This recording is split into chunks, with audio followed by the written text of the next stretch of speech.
பிள்ளையார்பட்டி ஸ்ரீ கற்பக பிள்ளையாரை வணங்குகிறேன்.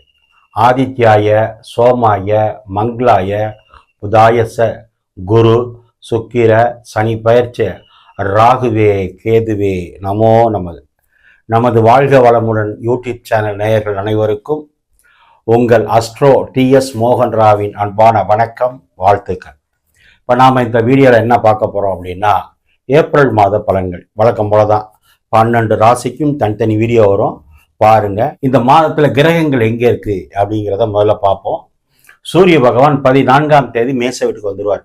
13ஆம் தேதி வரைக்கும் மீன வீட்டில் இருப்பார். 14ஆம் தேதி மேச வீட்டுக்கு வந்துடுவார். இது சூரியனுக்கு உச்ச வீடு. மேச வீடு சூரியனுக்கு உச்ச வீடு. குரு பகவான் ஆல்ரெடி இந்த மாத இறுதியில தான் பயிற்சி ஆவார். அது வரைக்கும் அந்த ரிஷபத்தை தான் இருப்பார் அவர். செவ்வாய் பகவான் கடகத்துல தான் பயணம் பண்ணிட்டு இருக்காரு. அது நீச்சம் சொல்றது, அதுக்கு நான் விளக்கம் கொடுக்குறேன். அதே மாதிரி கேது பகவான் இந்த ஏப்ரல் மாதம் முழுவதுமே இங்கே தான் பயணம் பண்ணிட்டு இருக்காரு. அடுத்து சனி பகவான் ஆல்ரெடி மார்ச் 29 மாறிட்டாரு திருக்கணித பிரகாரம். வாக்கிய பஞ்சாங்கம் பிரகாரம் 1 வருஷம் ஆகும்.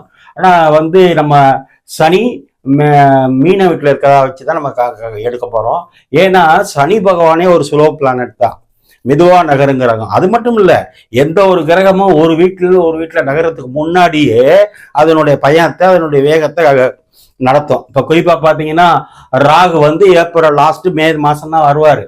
ஆனா இப்பவே கும்பத்துல இருக்கிற மாதிரி அதனுடைய வேலையை ஆரம்பிச்சிட்டாரு. அப்படித்தான் கிரகங்களுடைய பயிற்சியே இருக்கு.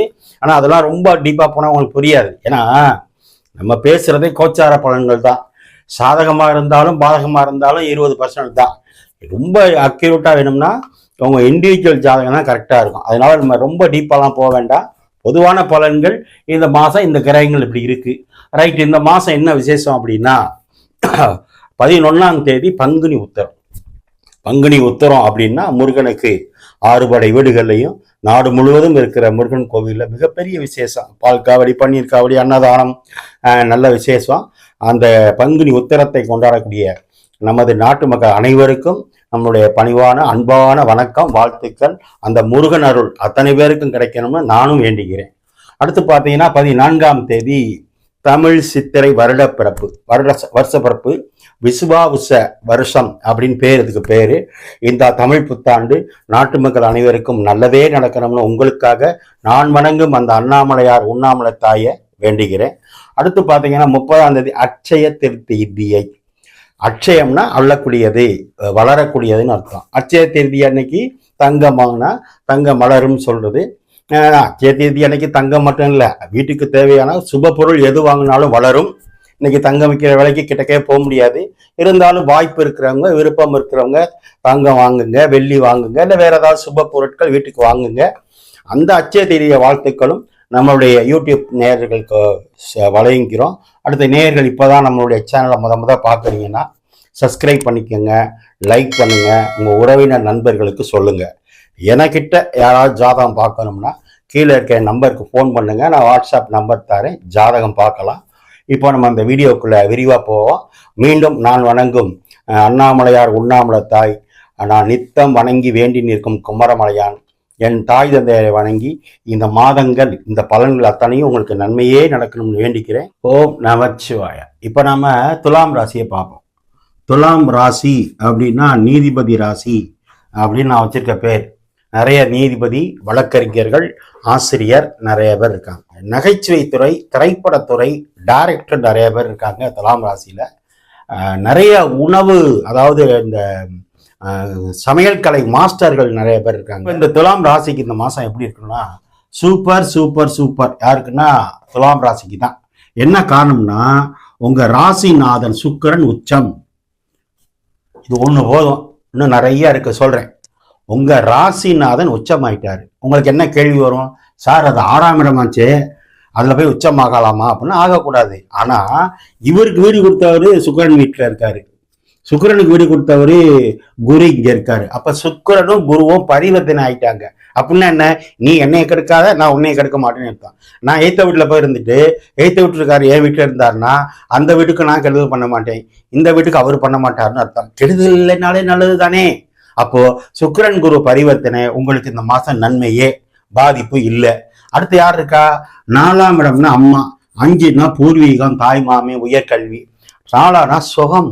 4னா சுகம். அம்மா மடியில இருந்தால் நம்ம எவ்வளவு சுகமா இருப்போம். அதை விட சுகம் கிடைக்குமா? 100 கோடி ரூபாய் கொடுத்தாலும் கிடைக்காது. அந்த சுகத்தை சொல்லக்கூடிய கிரகம் சனி பகவான். பூர்வீகத்தை தாய் மாமனை சொல்ற கிரகம் சனி பகவான். உயர்கல்வியை சொல்ற சனி பகவான். குலதெய்வத்தை சொல்ற சனி பகவான். புத்திர ஸ்தானாதிபதியை சொல்ற சனி பகவான் உங்களுக்கு 6ல இருக்காரு. சார் 6க்கு போகலாமா? போகக்கூடாது. ஆனா சனி பகவான் 6ல இருக்கலாம், அது ஒரு விதி. அப்போ 6ஆம் இடத்து சனி கிட்டத்தட்ட 2.5 வருஷம் இங்க இருப்பார். அது வரைக்கும் உங்களை யாரும் ஆட்டவும் முடியாது, அசைக்கவும் முடியாது. துலாம் ராசிக்கெல்லாம் நான் அந்த சனி பயிற்சி வீடியோ, ஸ்பெஷல் வீடியோ போட்டிருக்கேன். அதுல பாருங்க. நம்பர் 1 அதுதான் போட்டிருக்கேன். அடுத்ததான் ரிஷப ராசியை போட்டிருக்கேன். இப்போ அடுத்து உங்களுக்கு குரு பயிற்சி வந்துடும். இன்னும் 2 நாள் அந்த வீடியோ வந்துடும், அதையும் பாருங்க. துலாம் ராசிக்காரங்க இந்த ஆண்டு, அதுவும் தமிழ் புத்தாண்டு அன்னைக்கு சொல்றேன், நான் சொல்லல, அந்த அண்ணாமலையார் சொல்றேன். படிக்கும் மாணவர்கள் மதிப்பெண் அதிகம் உண்டு. சார் ஒன்றும் இல்லை, சூரியன் உங்களை பார்த்துக்கிட்டு இருக்கு. துலாம் ராசியை சூரியன் பார்க்குது. சூரியன்னா யாரு? அப்பா.